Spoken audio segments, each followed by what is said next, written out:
Assalamualaikum warahmatullahi wabarakatuh. Hai, jumpa lagi dengan saya binti Roisatul Habibah, mahasiswi Prodi PIAUD Sekolah Tinggi Agama Islam Miftahul Ulang Lawak Kertosono Nganjuk.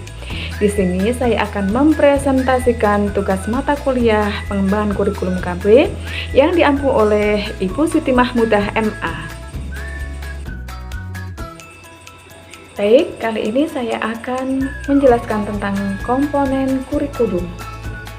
Komponen merupakan suatu bagian atau suatu unsur yang sangat esensial di dalam keseluruhan kegiatan pendidikan.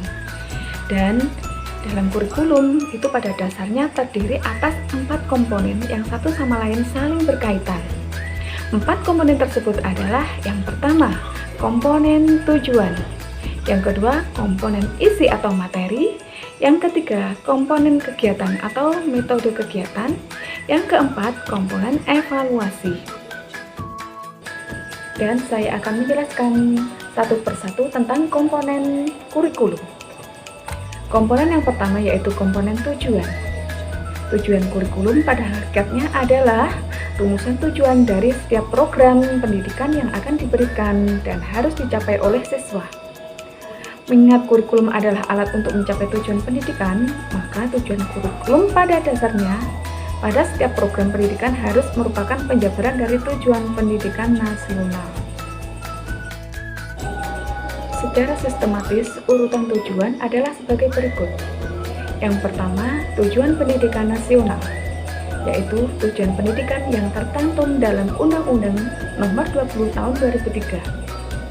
Selanjutnya, tujuan institusional, yaitu tujuan yang harus dicapai oleh siswa setelah menyelesaikan suatu jenjang lembaga pendidikan tertentu, misalnya SD, SMP, SMA, baik lembaga yang diselenggarakan oleh pemerintah ataupun swasta. Selanjutnya, tujuan kurikuler, yaitu tujuan setiap mata pelajaran atau bidang studi. Secara operasional, tujuan kurikuler adalah rumusan kemampuan atau kompetensi yang harus dimiliki oleh siswa setelah menyelesaikan atau menempuh suatu mata pelajaran atau bidang studi. Sedangkan komponen tujuan yang terakhir yaitu komponen tujuan pembelajaran. Komponen tujuan pembelajaran adalah tujuan atau kompetensi yang harus dicapai oleh siswa setelah berlangsungnya pembelajaran. Setelah rumusan tujuan direncanakan dan didokumenkan, maka komponen yang kedua yang harus dirumuskan adalah komponen isi atau materi sebagai bahan ajar. Konten atau isi materi yang dituliskan pada kurikulum menempati posisi yang penting dan turut menentukan kualitas hasil pendidikan.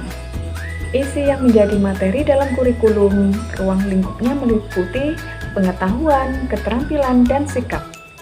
Oleh karena itu, pada tataran implementasinya, materi tersebut disajikan dengan mempertimbangkan tingkat kemampuan peserta didik dan berjenjang, sehingga materi tersebut secara bertahap dikuasai, dipahami dan diterapkan dalam kehidupan sehari-hari, serta mempertimbangkan minat dan bakat peserta didik atau siswa. Komponen kurikulum yang ketiga adalah komponen strategi pembelajaran atau metode. Strategi merupakan salah satu cara dalam menyampaikan pembelajaran agar peserta didik dapat memahami materi yang disampaikan. Strategi yang tepat dapat mengantarkan pencapaian pembelajaran. Selain itu juga, suasana yang kondusif, gembira, hidup, dan menyenangkan. Strategi atau pendekatan pembelajaran akan menentukan output dan outcome peserta didik dalam memahami dan mengimplementasikannya dalam kehidupan sehari-hari. Apabila ditelaah lebih jauh, hakikat dan isi strategi pembelajaran dapat dikelompokkan menjadi 2 hal, yaitu strategi yang berorientasi kepada guru dan strategi yang berorientasi kepada siswa. Strategi yang pertama yang berpusat pada guru dengan menggunakan pendekatan ekspositori. Sedangkan yang kedua, pembelajaran yang lebih berorientasi kepada kepentingan siswa atau siswa lebih aktif melakukan kegiatan belajar, terutama dalam mencari dan menemukan suatu hal yang diajukan dalam proses pembelajaran. Istilah lain, proses pembelajaran yang berorientasi pada kepentingan siswa bisa dilakukan dengan modal inquiry atau mencari dan menemukan masalah. Strategi yang akan digunakan atau dipilih biasanya diserahkan sepenuhnya kepada guru dengan mempertimbangkan hakikat, tujuan, sifat, bahan atau isi, dan kesesuaian dengan tingkat perkembangan siswa. Komponen kurikulum yang terakhir adalah komponen evaluasi. Kegiatan evaluasi merupakan bagian yang tak terpisahkan dalam suatu pengembangan kurikulum. Pada level makro, evaluasi dapat diterapkan terhadap perencanaan, pelaksanaan kegiatan pendidikan, termasuk kebijakan yang berkaitan dengan pendidikan. Sedangkan secara mikro, evaluasi dapat diterapkan dalam pembelajaran untuk melihat perubahan perilaku peserta didik, baik yang menyangkut kemampuan, pengetahuan, sikap, maupun keterampilannya. Hasil dari kegiatan evaluasi ini dapat dijadikan sebagai umpan balik atau feedback untuk mengadakan perbaikan dan penyempurnaan pengembangan pendidikan. Dan pada akhirnya, hasil evaluasi ini dapat berperan sebagai masukan bagi penentu pengambilan keputusan.